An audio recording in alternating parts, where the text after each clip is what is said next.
Now they tell me Lee was a hard worker.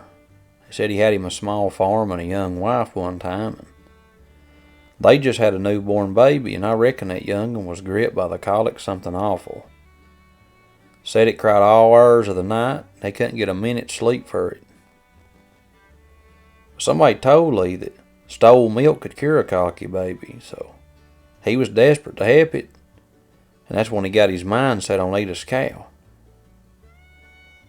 Now Edith was a lone woman, and she lived by herself way up on the ridge above Lee. Pretty good piece from other folks.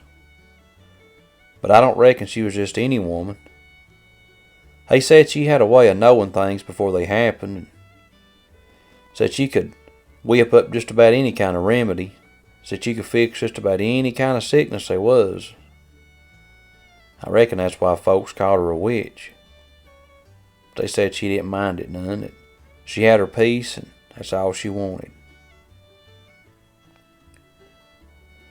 Now one late night, Lee he snuck up to Edith's house. Thought he was being sneaky. Thought nobody could see him. But Edith, she was always a-watching from the darkness of her cabin. And she saw Lee sneaking up to her cow with his milk bucket. Now Edith was a patient woman, not quick to anger, so she waited, and she watched as Lee stole that milk. And then he disappeared back down the holler. She didn't say a word. She didn't do a thing. But around here, actions speak louder than words, and every action comes with a price.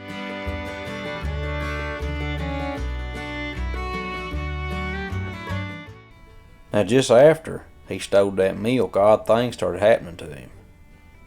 I reckon everything he touched on his farm just fell apart, and nothing he done would work out right, and they even claimed his well went dry. His baby didn't stop crying, and I reckon that milk was just as rotten as milk could be. Didn't help a thing. And Lee, he'd got plumb to the end of his rope, and he knowed there was only one person that could be causing all that. So he mustered up the courage and swallowed his pride, and he went up toward Edith's house. And I reckon he found her sitting outside on the porch, smoking a pipe.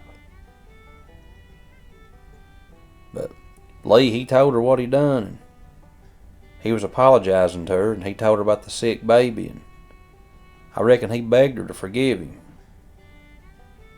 And Edith, I reckon, sat there and listened to him. And when he got done, I reckon she turned to him and she said, "You thought you could take what wasn't yourn. But Lee, these old hills have their own way of dealing out justice.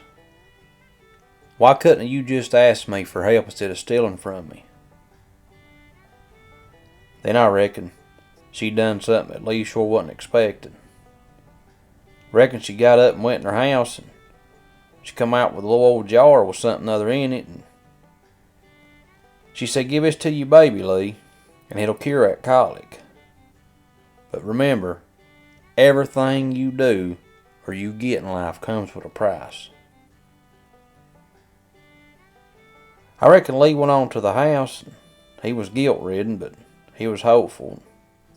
I reckon whatever she gived him stopped that baby's a-crying, and things went to kindly shaping back up around home. And I don't reckon Lee ever forgot that lesson that Edith taught him. I reckon she continued to live up there on the ridge, and they even claimed that sometimes you could hear her laughing. And they said all the people just figured she was just laughing at Lee, saying she was remembering the time he tried to fool an old mountain witch. And I reckon Lee, he got older and he would tell that story to his grandbabies. He'd tell them, "Oh, Edith, she was a good woman, but you sure didn't want to get on her bad side. Because if you did, she'd sure make you sorry for it."